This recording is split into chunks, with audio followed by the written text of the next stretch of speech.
RMB നേതാവ് TP Chandrasekharan വധക്കേസിലെ പ്രതികൾക്ക് സർക്കാർ വാരിക്കോരി പരോൾ അനുവദിച്ചെന്ന ആരോപണത്തിന് മറുപടിയുമായി CPM ജില്ലാ സെക്രട്ടറി MV ജയരാജൻ. കേസിലെ പ്രതികൾക്ക് ലഭിച്ചത് നിയമാനുസൃത പരോൾ മാത്രമാണ്. ജയിൽ ചട്ടം അനുവദിച്ച് മാത്രമേ ഒരാൾക്ക് പരോൾ ലഭിക്കൂ. TP കേസിലെ പ്രതികൾക്ക് കൂടുതൽ പരോൾ ലഭിച്ചിട്ടുണ്ടെങ്കിൽ അവർ കൂടുതൽ കാലം ജയിലിൽ കഴിഞ്ഞിട്ടുണ്ടാവുമെന്നും ജയരാജൻ പറഞ്ഞു. പ്രതിപക്ഷ നേതാവിന്റെ വിമർശനത്തെ ഒന്നും പേടിയില്ല. വെടിക്കെട്ടുകാരനെ ഉടുക്കുകൂട്ടി പേടിപ്പിക്കേണ്ടെന്നും ജയരാജൻ പറഞ്ഞു. തെറ്റ് ചെയ്തിട്ടുണ്ടെങ്കിലല്ലേ പേടിക്കേണ്ടതുള്ളൂ. ജയിൽ ചട്ടം ലംഘിച്ച് പരോൾ ലഭിച്ചിട്ടുള്ള രാഷ്ട്രീയ തടവുകാരൻ കോൺഗ്രസ് നേതാവ് മമ്പറം ദിവാകരൻ ആയിരിക്കുമെന്നും ജയരാജൻ പറഞ്ഞു. ഞങ്ങൾക്ക് ആർക്കാ പേടിയും? ഇത് വെടിക്കെട്ടുകാരൻ്റെ മക്കളെ ഉടുക്ക് കെട്ടി പേടിപ്പിക്കുമ്പോൾ പോലെ പ്രതിപക്ഷ നേതാവ് അങ്ങ് പറഞ്ഞാൽ പേടി പേടി എന്ന് പറഞ്ഞിട്ട് കമ്മ്യൂണിസ്റ്റുകാർ നിൽക്കുമോ?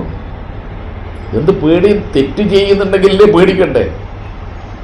ഈ പരോള് അർഹതയില്ലാതെ കൊടുത്തതിൻ്റെ ആളാരാണ് എന്നത് എല്ലാവർക്കും അറിയില്ലേ അക്കാലത്ത്. അതുകൊണ്ട് പരോളിലൊന്നും വേറെ തെറ്റായ കാര്യങ്ങളൊന്നും സർക്കാരിൻ്റെ ഭാഗത്തുനിന്നുണ്ടാവും.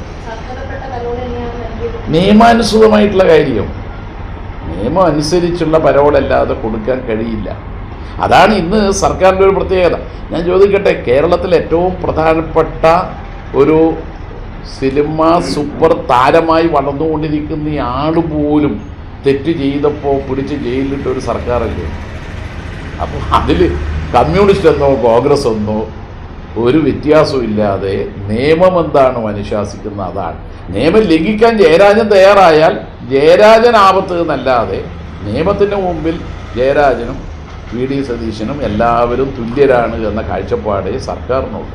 ഒന്നാം പിണറായി സർക്കാർ അധികാരമേറ്റത് മുതൽ കേസിലെ 3 പ്രതികൾക്ക് 1000 ദിവസത്തിലേറെ പരോൾ അനുവദിച്ചെന്നാണ് നിയമസഭയിൽ മുഖ്യമന്ത്രി മറുപടി പറഞ്ഞത്. ഇതിനെതിരെ പ്രതിപക്ഷ നേതാവ് VD സതീശൻ രംഗത്തെത്തിയിരുന്നു. 6 പ്രതികൾക്ക് 500 ദിവസത്തിലധികം പരോൾ നൽകിയെന്നും നിയമസഭയിൽ തിരുവഞ്ചൂർ രാധാകൃഷ്ണന്റെ ചോദ്യത്തിന് മുഖ്യമന്ത്രി പിണറായി വിജയൻ മറുപടി നൽകിയിരുന്നുവെന്നും ജയരാജൻ പറഞ്ഞു.